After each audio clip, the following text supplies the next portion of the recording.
the dog is the first line of defense. They're not going to, if a guy has a gun, the dog is only going to do so much, right? So, they're going to send that dog, and then they're going to go call 911 or something.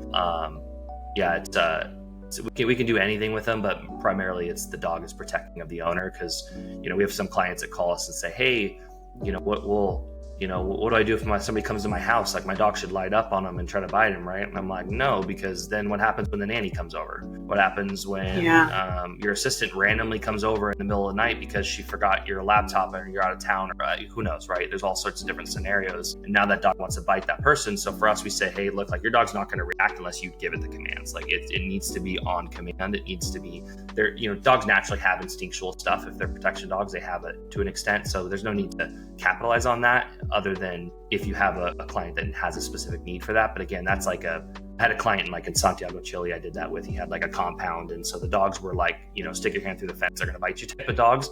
But that's way different than somebody who lives in a house in the city, and somebody's just going to come randomly knocking on the door. Like, they can't have a dog just basically being aggressive and biting that person. So most of the time the dog is going to be with the owner, and they're going to put all the commands on cue. So